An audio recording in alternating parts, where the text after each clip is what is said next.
Assalamualaikum warahmatullahi wabarakatuh. Nama saya Yeni Rindi Astuti, mahasiswa Pendidikan Bahasa dan Sastra Indonesia semester 3. Di sini saya ingin membacakan cerpen karya Ahmad Tohari yang berjudul Rumah yang Terang. Rumah yang terang. Listrik sudah 4 tahun masuk kampungku dan sudah banyak yang dilakukannya. Kampung seperti mendapat injeksi tenaga baru yang membuatnya menggeliat penuh gairah. Listrik memberi kampungku cahaya, musik, es, sampai api dan angin. Di kampungku, listrik juga membunuh bulan di langit.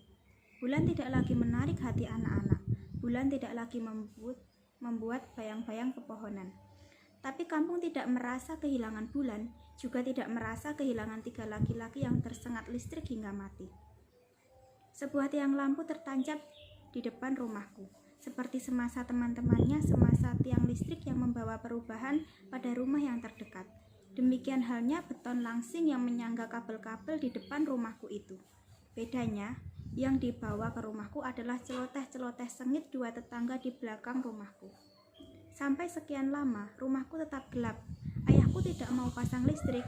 Inilah yang membuat tetanggaku di belakang rumah jengkel terus-terusan. Keduanya sangat berhasrat menjadi pelanggan listrik. Tapi, hasrat mereka tak mungkin terlaksana sebelum ada dakstang di hubungan rumahku. Rumah 2 tetangga di belakang itu terlalu jauh dari tiang.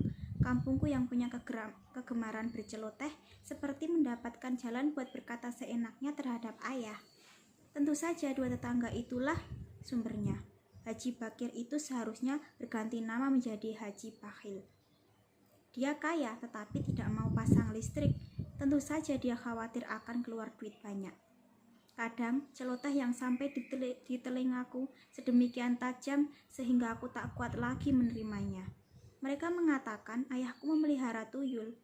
Tentu saja Haji Bakir tak mau pasang listrik karena tuyul tidak suka cahaya yang terang. Yang terakhir, kedua tetangga itu merencanakan tindakan yang lebih jauh. Entah belajar dari mana mereka menuduh ayahku telah melanggar asas kepentingan umum. Mereka menyamakan ayahku dengan orang yang tidak mau menyediakan jalan bagi seseorang yang bertempat tinggal di tanah yang terkurung. Konon, mereka akan mengadukan ayahku kepada lurah. Aku sendiri bukan tidak punya masalah dengan sikap ayah. Pertama, akulah yang lebih banyak menjadi bulanan-bulanan celoteh yang kian meluas di kampungku. Ini sungguh tidak nyaman. Kedua, gajiku sebagai propagandis, pemakaian alat kontrasepsi, kemungkinan aku punya radio, pemutar pita rekaman, juga TV.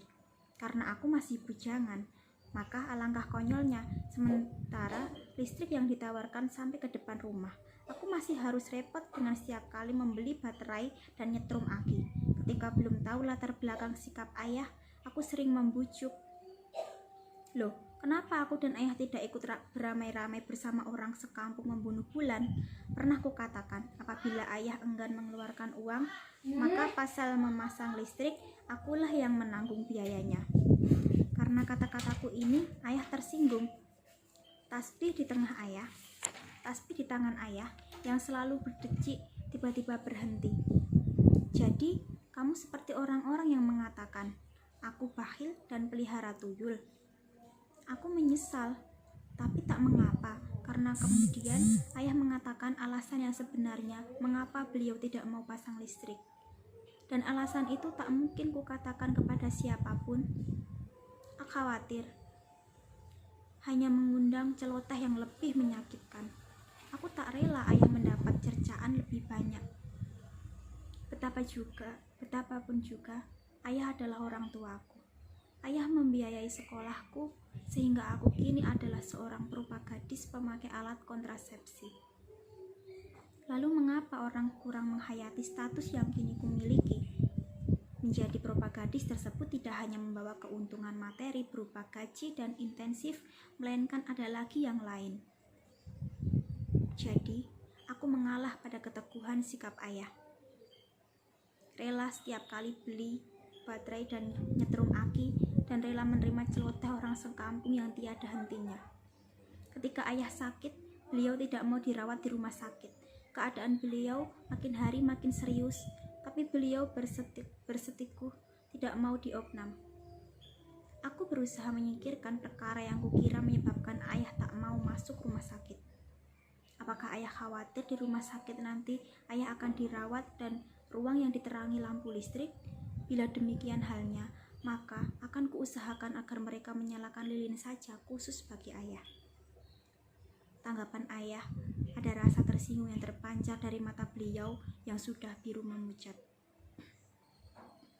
Ya Tuhan, lagi-lagi aku menyesal dan jiwaku mendadak buntu ketika mendengar ucapan ayah yang keluar terdesat-desat. Sudahlah nak, kamu lihat sendiri aku hampir mati. Sepeninggalanku nanti, kamu bisa secepatnya memasang listrik di rumah ini. Tidak pernah sekalipun aku mendengar kata-kata ayah yang mengandung ironi demikian tajam. Sesalku tak habis-habisnya dan malu keahlianku melakukan pendekatan verbal yang biasa aku lakukan selama menjadi propagandis alat kontrasepsi ternyata hanya punya arti negatif di hadapan ayah. Lebih malu lagi karena ucapan ayah tadi adalah kata-kata terakhir yang ditujukan kepadaku.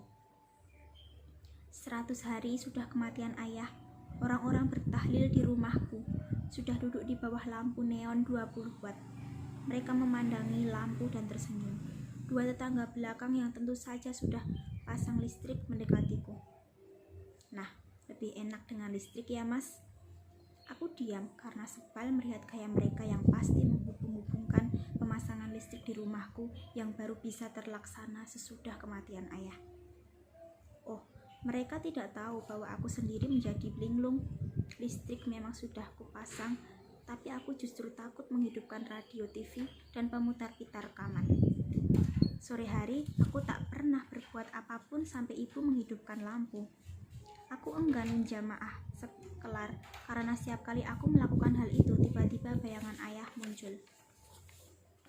Dan ku dengar keletak-keletik suara tasbihnya linglung.